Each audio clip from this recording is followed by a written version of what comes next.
Basketball ka ng basketball. Wala ka namang mapapala dyan. Baka mapilayan ka pa dyan. Yan yung sinasabi nila sa atin noon. Kasi nga, sobrang physical na laro talaga ang basketball. Pero sa totoo lang guys, nang dahil sa basketball, di ba parang mas dumami yung mga kaibigan natin? Kasi ang basketball, dadalhin ka sa mga taong magiging kaibigan mo talaga. Mga tunay na kaibigan. Oo, konti pero tunay. Naalala mo yung mga panahon noon na nagbabasketball tayo. Lagi tayong kumpleto. Pag 5v5 game na, mas maaga pa yung iba kesa sa atin. Pero ngayon wala na eh. Di na tulad ng dati. Paano kasi yung iba nakapag-asawa na sa ibang lugar. Yung iba naman priority na talaga yung trabaho. Yung iba nasa abroad na. Yung iba naman kailangan magtrabaho sa ibang lugar. Kaya pag nag-set ka ngayon ng 5v5 tuwing gabi, kulang na eh. Ang hirap ng bumuo ng 10 player. Kahit simpleng papawis lang, napakahirap kompletuhin ng 10 para makapag-game lang.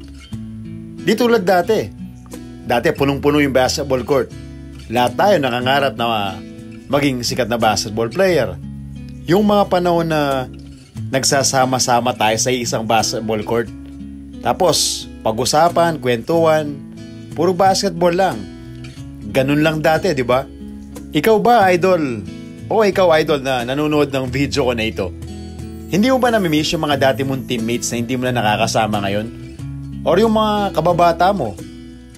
Yung mga nakasama mo sa pag-uumpisa mo sa basketball? Yung team nyo na nag-champion?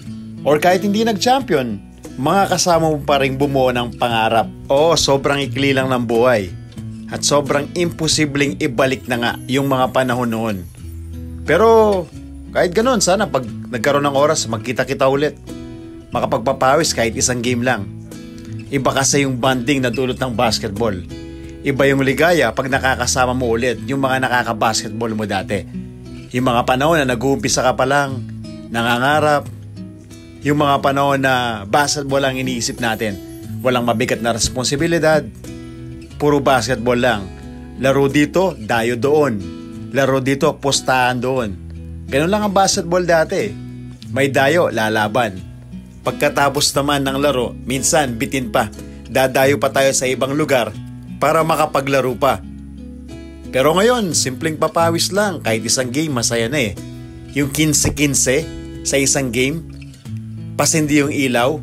Yung tulad nung dati. Dati kasi kahit ice tubig lang yung pustahan eh, talagang patayan sa loob ng basketball court, di ba? Depensahan talaga at balyahan. Ice tubig lang yun, idol ha. Tapos, pag nagkaroon ng konting budget, yun na yung pang soft drinks, pang pop cola, pang RC. Ganun lang dati mga idol. Tapos, nung mga bata tayo nagtutulong-tulong tayo para bumuo o gumawa ng isang basketball court. Minsan sa ilalim ng puno, minsan naman sa mga poste. Ganun dati, di ba? Or minsan yung mga kalakal na kahoy, tapos yung hawakan ng batsa or timba, binibilog yun para gawin lang makapag-basketball lang. Yung bola natin, yung pang tennis lang or mascot, okay na yun eh. Masaya na tayo mga panahon na yun. Ngayon, ibang-iba na talaga yung basketball. May social media na. Di tulad ng dati. Hindi natin nakunan o na-dokumento yung mga memories dati. Yung mga malulupit na game dati, walang video, walang vlog. Yung mga magagaling na player dati, hindi man lang na-videoan at nabigyan ng exposure. Pero ganun pa man, maraming salamat sa basketball. Kasi nang dahil sa basketball, nakilala ko kayo.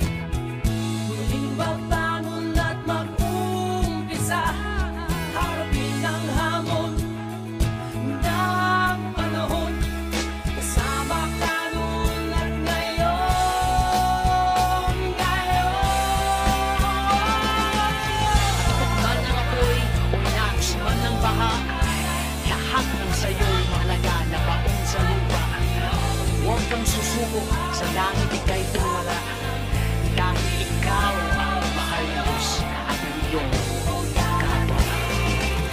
Ang pag-ibig ay higit